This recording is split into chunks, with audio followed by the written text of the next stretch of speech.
Bia Chioma baby. Olinse, ya sachionu ra. Ina borase na de kan ketala. Ichana case mo na ichana mgba nkete. Feba na magba be roku bu na content nwe kanko.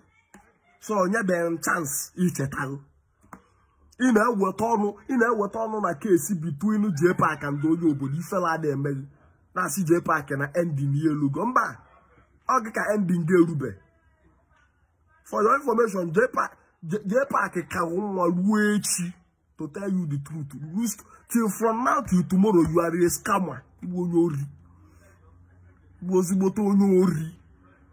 Apa dete, what I J Park on J Park in the one J Park is better than you. I just go ahead and mother send out there. But you go ahead and I see you. The one fell. Oh, look at non Ghana like there. Where we fell from Ghana to from Libya to Italy. You go to water poaho. You go to water poaho. Well, guy, water. You might find the room. What poano? Bupono say on a case was at J Park and Onye obodo. What poano dear? Epi. I was saying, okay, Kebia Quilo Onya or Kebia Poteba J Park. You don't get in Daka. Kebia what about phone? Makagan with bullets. You get one. Faka 1 more times 10. Okay, for one guy, we never forgive you. Now my payout, he may be. We will pay my money. We will pay my money. Man, okay, for Kabia. My God will judge you. Ato mmesi akwado te kan je na mmiri be na mmiri hapuzi ya ka gị na ndị mmiri gbaria ị na-ewetalu J Park ọnụ someone they can destroy your destiny killer ịma ife de mo bulu agbo afọ ga bo ụmụ ị na-abọ n'udo ya maka ibe je mara ebo ịbọ ụmụ gaba ịghọta bọsụsịrị ụmụ ị na-aga. Don't ever talk about J Park and go get in that again. No one if they may easy. You know, meme. You know what I know, get in Jaka.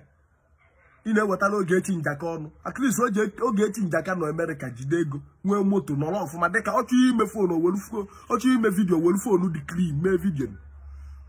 For Yabo, it's in Nana, Petoniana, so in the sea, listening in the sea, the flock on it. If you didn't give me my payout, I will deal with you.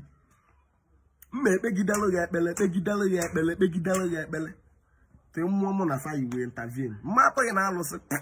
Mato ina alose.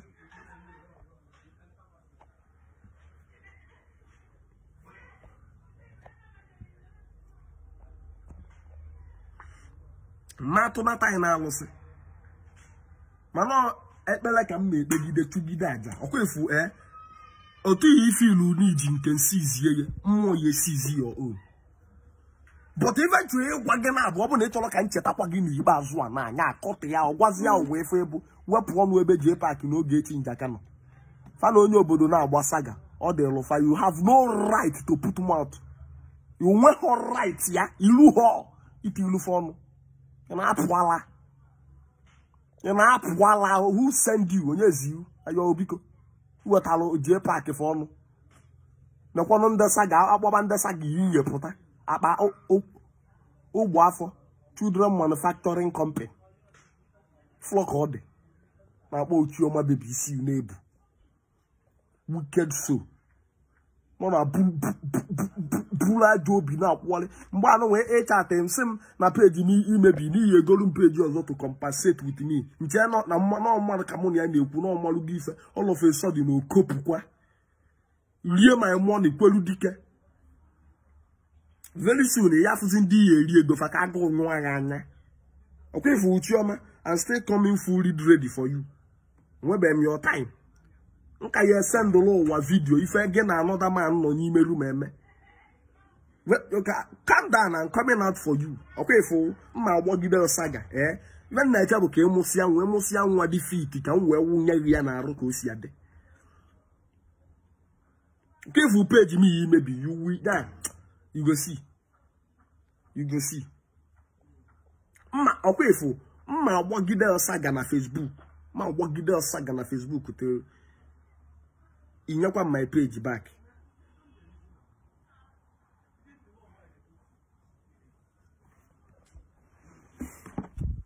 Now what I J Park from?